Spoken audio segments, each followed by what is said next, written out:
Dalam Bapa dan Putra dan Roh Kudus. Amin. Allah Bapa di surga, kami harus mencintai sesama kami. Terlebih orang-orang yang tidak dapat menyelamatkan atau memperbaiki diri mereka sendiri. Orang hina, orang miskin, orang terlantar, para tamu, orang di penjara dan seterusnya. Bantu kami ya Bapa supaya kami bisa memberikan hati kami kepada mereka. Terpujilah namamu kini dan sepanjang segala masa. Amin. Para saudara, hari ini Yesus memberikan perumpamaan tentang akhir zaman, di mana di akhir zaman kita diadili sebesar apa cinta kita kepada orang lain. Sebesar apa cinta kita kepada orang miskin, orang hina, orang kecil. Dan saya kira sebagai orang Katolik kita selalu diingatkan akan tanggung jawab ini. Dan tak henti-hentinya kita semua perlu mencintai sesama dan harus mencintai sesama. Tapi ada yang menarik saudaraku terkasih, apa yang disampaikan Yesus kepada domba di sebelah kanan, kepada kambing di sebelah kiri. Kepada domba itu yang telah melakukan apa yang dia lakukan kepada orang di penjara, orang miskin, orang hina, orang tamu. Dan hadiahnya dikatakan, terimalah kerajaan yang telah disediakan Tuhan sebelum dunia dijadikan. Dan menarik sekali, jadi terimalah kerajaan kepada kalian yang telah melakukan yang terbaik, apapun juga kepada orang kecil, orang miskin, orang hina. Sebelum dunia dijadikan. Kerajaan diberikan kepada orang yang berbuat baik, berbuat kasih kepada orang lain. Luar biasa menurut saya. Sebelum dunia dijadikan, jadi Tuhan sudah menjanjikan kepada orang lain yang berbuat baik, itu kerajaan. Yang kedua, kepada kambing juga yang tidak melakukan yang baik, melakukan yang jahat kepada orang-orang miskin, orang kecil, orang terlantar. Masuklah dia ke dalam neraka yang api neraka. Ya, di mana malaikat-malaikat yang menentang Allah ada di situ dan api yang kekal. Jadi kalau kita perhatikan sungguh-sungguh bahwa saudaraku terkasih, betapa pentingnya kita mencintai terlebih orang yang tidak bisa menolong dirinya sendiri. Orang hina, orang kita anggap miskin, kita anggap tak peduli. Ya. Nah, pertanyaan kita lebih lanjut adalah siapakah sesama kita? Siapakah orang miskin itu? Siapakah orang terlantar itu? Yesus menekankan adalah di bagian lain dari kitab suci seperti orang Samaria. Siapakah sesama itu? Orang-orang terhadap orang-orang yang ditindas ini adalah Anda sendiri, kita semua. Artinya apa? Sesama kita bukanlah orang yang nanti kalau kita sudah kaya, nanti kalau kita sudah hebat. Bukan itu. Sekarang ini, saat ini juga. Kepada siapa? Kepada orang yang kita dalam kendali kita di keluarga kita. Entah bapak ibu kita yang sudah tua, sudah sepuh, kita layani. Entah suami Anda atau istri Anda yang mungkin kata nakal atau berdosa atau apa. Mungkin anak-anak kita yang menjauh dari Tuhan. Jadi yang berada dalam kendali kita, yang berada dalam kontrol kita ini. Itulah sesama kita yang perlu kita tolong. Bukan yang jauh, bukan yang di Amerika, bukan yang di Eropa, bukan yang di mana-mana. Tapi lebih yang berada dalam kontrol saya. Tentu saja misalnya kalau kita mau berdoa untuk perdamaian di Rusia, di Ukraina yang semakin mengerikan dan merasa bahwa Putin akan memanjat tombol nuklirnya itu ke Eropa atau ke Amerika atau kemana saja.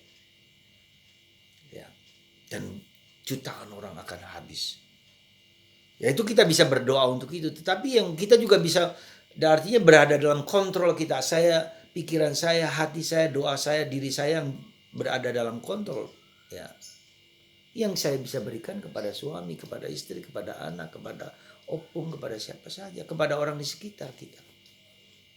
Ya. Jadi saudaraku terkasih dalam Kristus, karya kasih Kristus itu konkret nyata di dekat saya. Dan itu dalam kendali kita, ya, harus kita lakukan karena akibatnya itu bisa kita kerajaan yang telah disediakan bagi mereka yang melakukan itu sebelum dunia dijadikan atau neraka. Dan itulah akhir. Jadi hidup kita pada akhirnya hidup kita pada akhirnya dinilai seberapa besar kasihku kepada orang-orang kecil. Siapa dia? Orang di sekitar kita. Siapa dia? Orang yang membutuhkan kita semua. Ya. Itu yang pertama. Yang kedua, kita harus sadar juga akan tanggung jawab kita, keselamatan orang lain. Ya. Jangan sampai tangan kanan saya menolong, tangan kiri saya gembar-gemborkan. Tidak perlu kita menggembar-gemborkan apa yang perbuatan baik yang kita lakukan. Ya. Tetapi memberi dengan tulus hati. Dan jangan pernah juga mengatakan nanti kalau saya sudah kaya. Tidak. Kita perhatikan bagaimana seorang janda miskin yang memberikan sebagian dari yang dia miliki. Kita melihat dalam YouTube viral bagaimana seorang anak kecil, seorang pembantu rumah tangga, seorang tukang cuci yang mendapatkan uang kurang lebih kalau ke dalam rupiah 4.000 rupiah. Dan uang itu dipersembahkan kepada paus yang sedang berjalan di Sudan. Luar biasa. Jadi bukan sekali lagi pada benda, pada materi, tapi niat hati kita bermurah hati, berbelas kasih. Ya.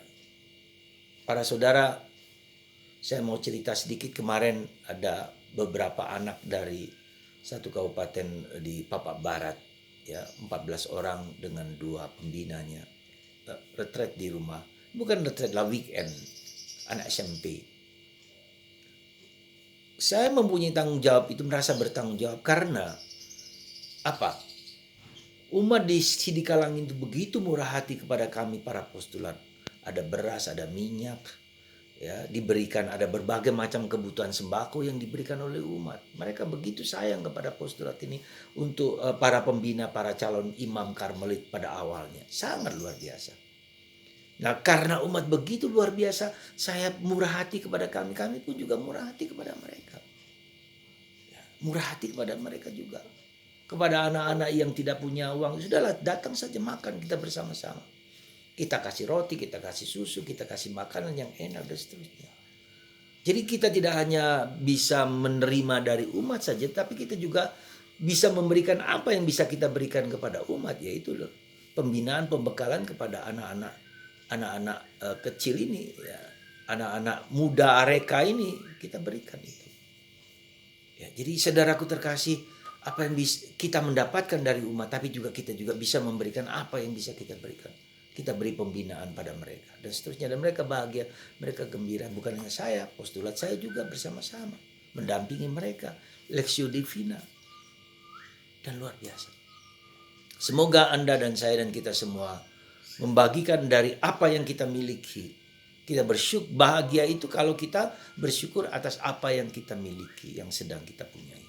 Sebesar apapun, sekecil apapun. Mari saudara, kita mohon, kita berbagi, ya, bermurah hati, mencintai orang lain. Bukan nanti, bukan banyak atau sedikitnya, tapi ketulusan hati kita kepada orang lain, kepada sesama kita, terutama orang miskin yang kecil, yang sederhana. Tuhan memberkati kita semua.